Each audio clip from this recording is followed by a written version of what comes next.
ഹരി ശ്രീ ഗണപതിയേ നമ. അവിഘ്നമസ്തു.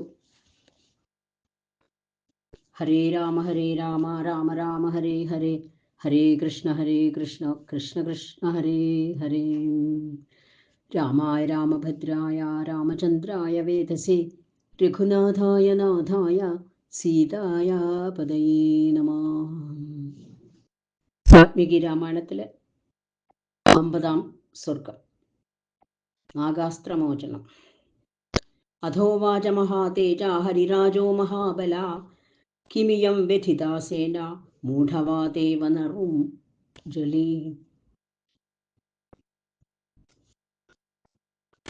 നാഗാസ്ത്രത്തിൽ നിന്ന് രാമലക്ഷ്മണന്മാരെ മോചിപ്പിക്കാൻ ഗരുഡൻ വരുന്ന ഭാഗം ആണ്. കഴിഞ്ഞ സർഗത്തിൽ അവരെ നാഗാസ്ത്രത്തിൽ ബന്ധിച്ചിട്ടു ഇന്ദ്രജിത്ത്. കവി ശ്രേഷ്ഠന്മാരെല്ലാവരും അത് കണ്ട് ദുഃഖിച്ചിരിക്കുന്നു. അവിടത്തേക്ക് വിഭീഷണൻ വന്നെത്തി. ഇതെല്ലാം വിവരമറിഞ്ഞ് പെട്ടെന്ന് ശ്രീരാമൻ്റെ അടുത്തേക്ക് വെമ്പലോടുകൂടി ഓടി വന്നു വിഭീഷണൻ. വിഭീഷണനെ കണ്ട് രാവണിയാണെന്ന് തെറ്റിദ്ധരിച്ച് വാനരന്മാരെല്ലാവരും പേടിച്ചോടിപ്പോവുകയാണ്. ഇന്ദ്രജിത്താണെന്ന് സംശയിച്ചു അവരെ വിഭീഷണനെ കണ്ടു. ആ സമയത്ത് വാനര രാജാവായ സുഗ്രീവൻ ചോദിച്ചു, കൊടുങ്കാറ്റിൽപ്പെട്ട വള്ളം വെള്ളത്തിൽ എന്ന പോലെ ഈ സൈന്യം എന്താണ് ഉഴലുന്നത്? ഈ സൈന്യത്തിന് എന്തു പറ്റി? എല്ലാവരും ഭയപ്പെട്ട് അങ്ങോട്ടും ഇങ്ങോട്ടും ഓടുന്നത് എന്താണ് എന്ന് ചോദിക്കുകയാണ് സുഗ്രീവൻ. സുഗ്രീവന്റെ വാക്കുകേട്ട് ബാലിപുത്രനായ അംഗദൻ പറഞ്ഞു, അമ്പുകൾ കൊണ്ട് മൂടി ചോര വാർന്ന ശരതൽപ്പത്തിൽ ശയിക്കുന്ന ആ ദശരഥപുത്രന്മാരായ രാമലക്ഷ്മണന്മാരെ അങ്ങ് കണ്ടില്ലേ? അതുകൊണ്ടായിരിക്കും അവരിങ്ങനെ പരിഭ്രമത്തോടെ ഓടുന്നത് എന്ന് അംഗദൻ പറയാണ്. അത് കേട്ട് സുഗ്രീവൻ പറയണം അംഗദനോട്, ഇത് കാരണമായിട്ടാണെന്ന് തോന്നുന്നില്ല, അവര് ഭയം കൊണ്ട് തന്നെയാണ് ഓടുന്നത്. ഈ വാനരന്മാര് വിഷണ്ണവദനരായി ആയുധങ്ങൾ ഉപേക്ഷിച്ച് പേടിച്ച് തുറിച്ച് കണ്ടോടെ നാലുപാടും പായുന്നു. ഇവർക്ക് അന്യോന്യം ലജ്ജയില്ല, പിന്നോക്കം നോക്കുന്നുമില്ല, തമ്മിൽ തിക്കിത്തിരക്കുന്നു, വീണവനെ ചാടിക്കടക്കുന്നു. ഈ സമയത്ത് വീരനും ഗദാപാണിയുമായ വിഭീഷണൻ സുഗ്രീവനെ വാഴ്ത്തി സ്തുതിച്ചുകൊണ്ട് അവിടെ എത്തി ശ്രീരാഘവനെ നിരീക്ഷിച്ചു. ശ്രീരാമനെ നോക്കിക്കൊണ്ടിരുന്ന എന്തു പറ്റിയെന്ന് അറിയാൻ വിഭീഷണൻ ആ സമയത്തേക്ക് അവിടെ എത്തി. സുഗ്രീവൻ വാനരന്മാർക്ക് ഭയകാരണമായ വിഭീഷണനെ കണ്ട് സമീപത്തു നിന്നിരുന്ന ഋക്ഷരാജാവായ ജാമ്പവാനോട് പറഞ്ഞു. സുഗ്രീവന് കാര്യം മനസ്സിലായി. ഈ വാനരന്മാരെ എന്തുകൊണ്ടാണ് ഭയപ്പെടുന്നത്? ഈ വിഭീഷണനെ കണ്ടിട്ടാണ്. ഇന്ദ്രജിത്താണെന്ന് അവര് വിചാരിക്കുന്നു ഈ വിഭീഷണനെ കണ്ടിട്ട്. എന്നിട്ട് ജാമ്പവാനോട് പറയുകയാണ്, ഈ വന്നിരിക്കുന്ന വിഭീഷണനെ കണ്ടാണ് അവരെ ഭയപ്പെടുന്നത്, രാവണപുത്രനാണെന്ന് സംശയിച്ച് പേടിച്ചോടുന്നത്. വന്നിരിക്കുന്ന വിഭീഷണനാണെന്ന് പറഞ്ഞ് വല്ലാതെ പേടിച്ചോടുന്ന അവരെ വേഗം അടക്കി നിർത്തൂ എന്ന് സുഗ്രീവൻ പറയാണ്. ജാമ്പവാനോട് പറഞ്ഞു. സുഗ്രീവൻ ഇപ്രകാരം പറഞ്ഞപ്പോൾ ഋക്ഷരാജാവായ ജാമ്പവാൻ പാഞ്ഞോടുന്ന വാനരന്മാരെ തടുത്തു നിർത്തി സമാധാനിപ്പിച്ചു. അങ്ങനെ ഋക്ഷരാജാവിൻ്റെ വാക്ക് കേട്ടും ആ വിഭീഷണനെ കണ്ട് മനസ്സിലാക്കിയും വാനരന്മാരെല്ലാവരും പേടി നീങ്ങി പിന്തിരിഞ്ഞു മടങ്ങി വന്നു. അവരെല്ലാം വീണ്ടും തിരിച്ചു വന്നു. ധർമാത്മാവായ വിഭീഷണൻ രാമൻ്റെയും ലക്ഷ്മണൻ്റെയും ശരീരങ്ങൾ ശരങ്ങളാൽ മൂടിയത് കണ്ട് ദുഃഖിച്ചിരുന്നു. നനഞ്ഞ കൈകൾ കൊണ്ട് അവരുടെ കണ്ണുകൾ തുടച്ച് അവൻ ശോകാർത്ഥ ചിത്തനായി കേണുകൊണ്ട് ആവലാദികൾ പറഞ്ഞു. ഇതാ സംവ്യപ്രിയന്മാരും സൽഗുണവാന്മാരും പരാക്രമികളുമായ ഇവരിരുവരെയും കപടയുദ്ധക്കാരായ രാക്ഷസന്മാർ ഈ നിലയിലാക്കി. ദുഷ്പുത്രനും ദുരാത്മാവും എൻ്റെ സഹോദരപുത്രനുമായ അവൻ കുടിലമായ രാക്ഷസബുദ്ധി കൊണ്ട് ഋജുവിക്രമന്മാരായ ഇവരെ വഞ്ചിച്ചു. ശരങ്ങളാൽ ശക്തിയായി മുറിവേറ്റ് ചോര വാർന്നൊലിച്ച് നിലത്ത് കിടക്കുന്ന ഇവർ മുള്ളൻ പന്നികളെ പോലെ കാണപ്പെടുന്നു. ആരുടെ വീര്യത്തെ ആശ്രയിച്ചാണോ ഞാൻ നിലനിൽപ്പ് നേടാൻ ആഗ്രഹിച്ചത്, ആ 2 പുരുഷോത്തമന്മാരും മരിക്കാറായി കിടക്കുന്നു. രാജമനോരഥം നഷ്ടപ്പെട്ട ഞാനിന്ന് ജീവൻ മൃതനായിരിക്കുന്നു. ശത്രുവായ രാവണൻ പ്രതിജ്ഞ നിറവേറ്റി കാമം കൈവന്നവനുമായിത്തീർന്നു. രാവണൻ കാര്യം നേടി. ഇവരുടെ വാക്ക് കേട്ട് എനിക്ക് രാജ്യം നഷ്ടപ്പെട്ടു എന്നെല്ലാം വിഭീഷണൻ ഇങ്ങനെ പുലമ്പിക്കൊണ്ടിരുന്നു. ഇങ്ങനെ വിലപിക്കുന്ന വിഭീഷണനെ കെട്ടിപ്പുണർന്ന് സുഗ്രീവൻ ഇപ്രകാരം പറഞ്ഞു: ധർമ്മജ്ഞ, അങ്ങ് ലങ്കയിൽ രാജാധികാരം പ്രാപിക്കും, സംശയമില്ല. ആ രാവണനും പുത്രനും കാംക്ഷിതം കൈവരുകയില്ല. രാവണനോ ഇന്ദ്രജിത്തിനോ വിജയം നേടാൻ സാധിക്കില്ല. തീർച്ചയായും അങ്ങ് തന്നെ ആ ലങ്കയിലെ രാജാവായി തീരുമെന്ന് സുഗ്രീവൻ വിഭീഷണനെ ആശ്വസിപ്പിച്ചു. ഈ രാമലക്ഷ്മണന്മാർ ഇരുവരും അത്രയേറെ ആപൽക്കരാവസ്ഥയിലല്ല. ഇവർ മോഹാലസ്യം മാറി യുദ്ധത്തിൽ രാവണനെ കൂട്ടത്തോടെ കൊന്നൊടുക്കും. ആ രാക്ഷസന് ഇങ്ങനെ സാന്ത്വനം നൽകി, അതായത് വിഭീഷണനെ ഇങ്ങനെ സാന്ത്വനം നൽകി സമാശ്വസിപ്പിച്ച് അരികിലിരുന്ന ശ്വശുരനായ സുഷേണനോട് സുഗ്രീവൻ പറഞ്ഞു. സുഗ്രീവന്റെ ശ്വശുരനാണ്, അതായത് ഭാര്യയുടെ അച്ഛൻ, അതായത് താരയുടെ അച്ഛനാണ് ഈ സുഷേണൻ. സുഷേണനോട് പറയുകയാണ് ആ സുഗ്രീവൻ, അങ്ങ് ശത്രുഹരന്മാരായ രാമലക്ഷ്മണന്മാർ ഉണർന്നാൽ അവരെയും കൊണ്ട് ശൂരന്മാരായ വാനരഗണങ്ങളോടൊപ്പം കിഷ്കിന്ധയിലേക്ക് പോയിക്കൊള്ളൂ. ഞാൻ രാവണനെ പുത്രബാന്ധവരോടൊത്ത് വധിച്ച് നഷ്ടപ്പെട്ട ശ്രീയെ എങ്ങനെയാണോ ഇന്ദ്രൻ പാതാളത്തിൽ നിന്ന് വീണ്ടെടുത്തത്, അതേപോലെ സീതയെയും വീണ്ടെടുത്ത് കൊണ്ടുവരാം എന്ന് സുഗ്രീവൻ പറയണം. നിങ്ങൾ കിഷ്കിന്ധയിലേക്ക് ശ്രീരാമലക്ഷ്മണന്മാരെയും കൂട്ടിക്കൊണ്ട് പോയിക്കോളൂ. ഞാൻ രാവണനെ വധിച്ച സീതയെ വീണ്ടെടുത്തു കൊണ്ടുവരാമെന്ന് ധൈര്യം പകർന്നു. വാനരേന്ദ്രന്റെ വാക്ക് കേട്ട് സുഷേണൻ പറഞ്ഞു: ദേവാസുരന്മാർ തമ്മിലുണ്ടായ ദാരുണമായ മഹായുദ്ധം എനിക്ക് അനുഭവമുണ്ട്. അന്ന് അസ്ത്രപ്രയോഗ കോവിദന്മാരായ ദാനവന്മാർ ശസ്ത്രവിദ്വാൻമാരായ ദേവന്മാരെ വീണ്ടും വീണ്ടും മറഞ്ഞു നിന്നുകൊണ്ട് കൊന്നൊടുക്കി. ആർത്തന്മാരായ അവരെ മോഹാലസ്യപ്പെട്ടാലും മരിച്ചാലും മന്ത്രവിദ്യകളും ഔഷധങ്ങളും കൊണ്ട് ബൃഹസ്പതി ജീവിപ്പിച്ചു. ചികിത്സ കൊണ്ട് അവരെല്ലാം വീണ്ടും ജീവിപ്പിച്ചു. ആ ഔഷധങ്ങൾ കൊണ്ടുവരാൻ സമ്പാദി, പനസൻ മുതലായ വാനരന്മാർ വേഗത്തിൽ പാലാഴിയിലേക്ക് പോകട്ടെ. ദിവ്യവും ദേവനിർമ്മിതവുമായ സഞ്ജീവകരണി, വിശല്യകരണി എന്നീ മലയിലുണ്ടാകുന്ന മഹൌഷധികളെ വാനരന്മാർക്കറിയാം. ഈ മരുന്നുകളെ വാനരന്മാർക്കറിയാം. സാഗരോത്തമമായ ക്ഷീരസാഗരത്തിൽ ചന്ദ്രവും ദ്രോണവും എന്ന മലകളുണ്ട്. 2 പർവ്വതങ്ങളാണ് ചന്ദ്രഗിരി, ദ്രോണഗിരി. അമൃതം മഥനം ചെയ്യപ്പെട്ട അവിടെ, പണ്ട് പാലാഴി മഥനം നടന്ന സ്ഥലമാണത്, ആ പരമ ഔഷധികളുണ്ട്. പണ്ട് പാലാഴി ആയിരുന്നത് അവിടെയാണ് കേട്ടോ. ഇന്ന് സമുദ്രം, അവിടെ ഒരു സാഗരം തന്നെയില്ല, അവിടെ പർവ്വതങ്ങളാണ്. ദേവന്മാർ ആ പർവ്വതത്തിലാണ് ഈ പരമമായ ഔഷധികൾ സൂക്ഷിച്ചിരിക്കുന്നത്. രാജാവേ, വായുപുത്രനായ ഈ ഹനുമാൻ അങ്ങോട്ട് പോകട്ടെ. സുഷേണനാണിത് സുഗ്രീവനോട് പറയുന്നത്. ഹനുമാനും ഈ പനസനും സമ്പാദിയും എല്ലാം ചേർന്ന് ഔഷധങ്ങൾ കൊണ്ടുവരാനായി അങ്ങോട്ട് പോകട്ടെ എന്ന് പറയുന്ന സമയത്ത് എന്തുണ്ടായെന്ന് അറിയോ? മിന്നലോടും ഇടിവെട്ടും മിന്നലും പോലെ, അത് ഒരു കൊടുങ്കാറ്റ് സംഭവിക്കുന്ന പോലെ അവിടെ ഒരു ഭൂകമ്പം ഉണ്ടായത്. എന്താണ്?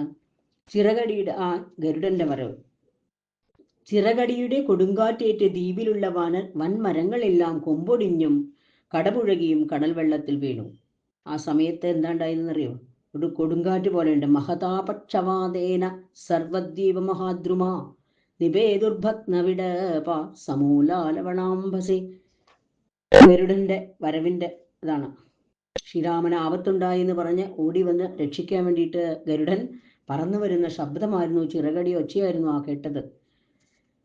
വൻമരങ്ങളെല്ലാം കൊമ്പൊടിഞ്ഞ് ആ വെള്ളത്തിലേക്ക് വീണു, കടപുഴകിയും ഒക്കെ വീണു. അവിടെ വസിച്ചിരുന്ന വലിയ പാമ്പുകൾ പേടിച്ചരണ്ടു. ജലജന്തുക്കളെല്ലാം വേഗം ലവണസമുദ്രത്തിലേക്ക് താഴ്ന്നുപോയി. പിന്നെ ആ സമയത്താണ് പെട്ടെന്ന് ക്ഷണനേരം കൊണ്ട് മഹാബലവാനും വിനതാപുത്രനുമായ ഗരുഡനെ കത്തുന്ന തീയെന്ന പോലെ കവികളെല്ലാം കണ്ടു. ആ ഗരുഡൻ അവിടെ വന്നെത്തിയത് വാനന്മാരെല്ലാവരും കണ്ടു. വിനതയുടെ പുത്രനാണ് ഗരുഡൻ. അരുണനും, ജ്യേഷ്ഠനായ അരുണൻ, സൂര്യൻ്റെ തേരാളിയായ അരുണനും ഈ വിനതയുടെ പുത്രനാണ്. ജ്യേഷ്ഠ അനുജന്മാരാണ് അവര്. ആ ഗരുഡൻ അവിടെ എത്തിച്ചേർന്നു. ശക്തിശാലിയായ ആ സൽപുരുഷന്മാരെ ബന്ധിച്ചിരുന്ന ശരരൂപികളായ സർപ്പങ്ങൾ ആ ഗരുഡൻ വരുന്നത് കണ്ട് ഓടിപ്പോയി. ശത്രുവാണല്ലോ ഗരുഡൻ സർപ്പങ്ങളുടെ. അതുകൊണ്ട് അവരെല്ലാവരും ഓടിപ്പോയി. പിന്നീട് സുപർണൻ കാകുത്സ്ഥന്മാരെ കണ്ട് സന്തോഷത്തോടെ കൈകൾ കൊണ്ട് ചന്ദ്രസമപ്രഭങ്ങളായ മുഖങ്ങൾ തലോടി. ഗരുഡൻ തൻ്റെ കൈകളെ കൊണ്ട് ആ രാമലക്ഷ്മണന്മാരുടെ മുഖത്ത് തലോടി കൊടുത്തു. ആ സമയത്ത് എന്താ സംഭവിച്ചത്? ഗരുഡൻ തലോടിയതോടെ അവരുടെ മുറിവുകൾ ഉണങ്ങി. അവരുടെ ശരീരങ്ങൾ സുവർണങ്ങളും സ്നിഗ്ധങ്ങളുമായി തീർന്നു. അവരുടെ തേജസ്, ബലം, വീര്യം, ഓജസ്, ഉത്സാഹം എല്ലാം വീണ്ടും ദ്വിഗുണീഭവിച്ചു. ഇരട്ടിയായിത്തീർന്നു തേജസ്സൊക്കെ. അവർക്ക് എല്ലാ ശക്തിയും വീണ്ടും വർദ്ധിച്ചു വന്നു. ഗരുഡൻ മഹാവീര്യവാന്മാരും വാസവോപമന്മാരുമായ അവരിരുവരെയും എഴുന്നേൽപ്പിച്ച് ആലിംഗനം ചെയ്തു. സന്തുഷ്ടനായ രാമൻ അവനോട് ഉര ചെയ്തു. ആ ഗരുഡനോട് ചോദിക്കുകയാണ്, ഭഗവാന്റെ അനുഗ്രഹത്താൽ ഞങ്ങൾ ഇന്ദ്രജിത്തുണ്ടാക്കിയ വലിയ ആപത്തിനെ അതിക്രമിച്ച് പഴയതുപോലെ ശക്തരായി.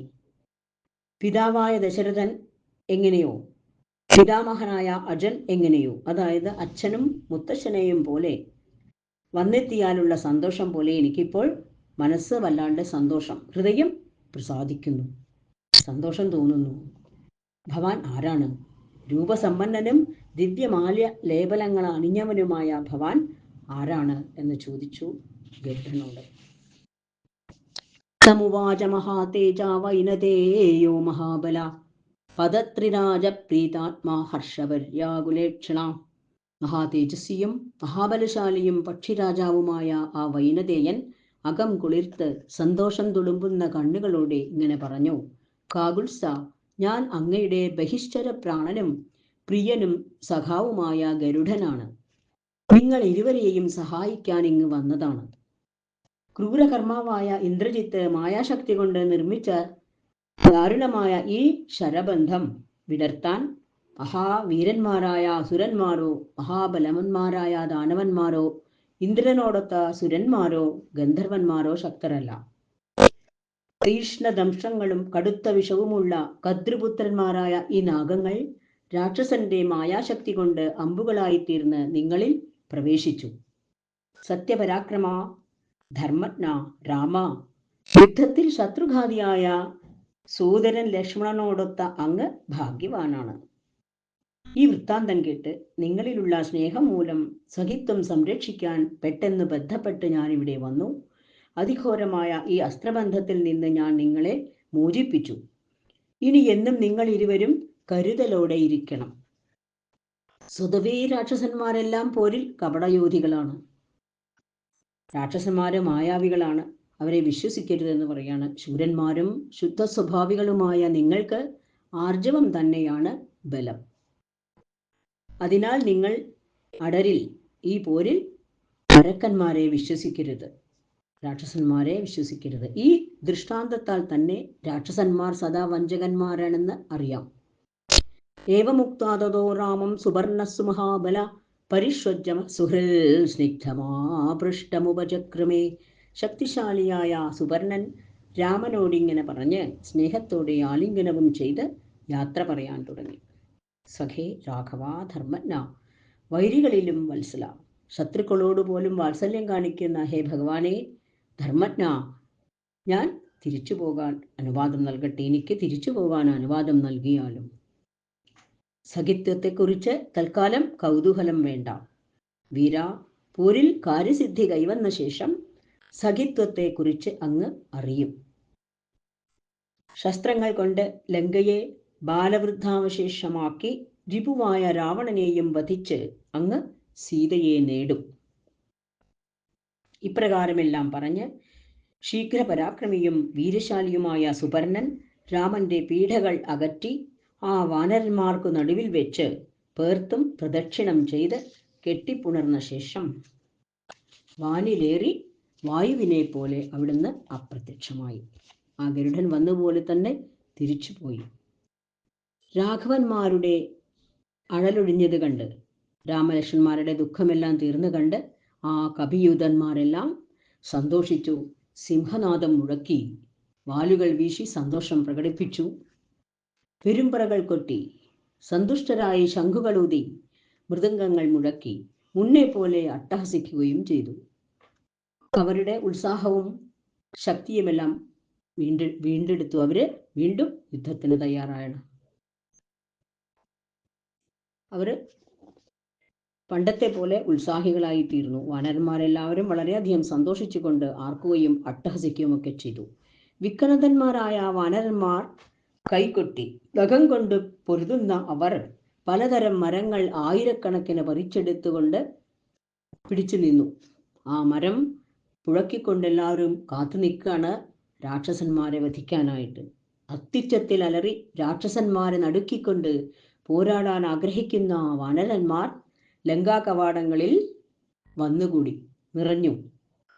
തതസ്തു ഭീമസ്തു മുലോ നിനാദോ ബഭൂവ ശാഖാമൃഗയൂഥപാനാം ക്ഷയേ നിദാഘസ്യ യഥാഘനാനാം നാദസ്സു ഭീമോ നദതാം നിശീധേ. വേനലറുതിയിൽ എങ്ങനെയാണ് ഇടിമുഴക്കം കേൾക്കുന്നത്? മഴ തുടങ്ങുന്നതിന് മുമ്പ് വേനൽക്കാലത്തിൻ്റെ അവസാനത്തിൽ ഇടിവെട്ടുന്ന പോലെ, ഇടിമുഴക്കം പോലെയാണ് ആ വാനര യുദ്ധവന്മാരുടെ ഭീഷണമായ ശബ്ദം കൂടിക്കലർന്ന് അവിടെ മുഴങ്ങിക്കേട്ടത്. ആ ശബ്ദം കേട്ട് രാവണൻ ഭയപ്പെടുന്നു. ഈ ശബ്ദം എന്താണെന്ന്, ആരവം എന്താണെന്ന് അറിഞ്ഞു വരാൻ രാക്ഷസന്മാർ നിയോഗിക്കുന്നു. രാക്ഷസന്മാർ മതിൽമേ കയറി നിന്നിട്ട് സംഭവങ്ങൾ സത്യം മനസ്സിലായ വാനരന്മാർ വന്നെല്ലാം യുദ്ധത്തിന് വന്ന് നിറഞ്ഞു നിൽക്കുന്നതും രാമലക്ഷ്മണന്മാര് ആ അസ്ത്രങ്ങളിൽ നിന്നും മോചിതരായി വീണ്ടും യുദ്ധത്തിന് തയ്യാറായി നിൽക്കുന്നതുമെല്ലാം രാക്ഷസന്മാർ രാവണനെ അറിയിച്ചു. അതെല്ലാം അടുത്ത സർഗത്തിൽ കേൾക്കാം.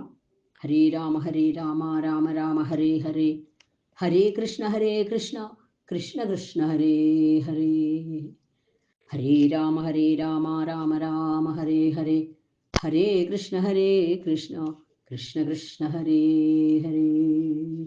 യത്ര യത്ര രഘുനാഥ കീർത്തനം തത്ര തത്ര കൃതമസ്തകാഞ്ജലിം ബാഷ്പവാരി പരിപൂർണലോചനം മാരുതിം നമത രാക്ഷസാന്തകം.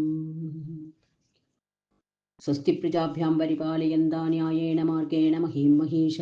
ഗോബ്രാഹ്മണേഭ്യഃ ശുഭമസ്തു നിത്യം. ലോകാ സമസ്താ സുഖിനോ ഭവന്തു. ലോകാ സമസ്താ സുഖിനോ ഭവന്തു. ലോകാ സമസ്താ സുഖിനോ ഭവന്തു. കായേന വാചാ മനസേന്ദ്രിയേർവാ ബുദ്ധ്യാത്മനാ വാ പ്രകൃതിസ്വഭാവാൽ കരോമി യദ്ദിൽ സകലം പരസ്മൈ നാരായണായേതി സമർപ്പയാമി. സർവം നാരായണായേതി സമർപ്പയാമി. ശ്രീകൃഷ്ണാർപ്പണമസ്തു. ശ്രീജഗദംബാർപ്പണമസ്തു. ഹരി ഓം തത്സത്.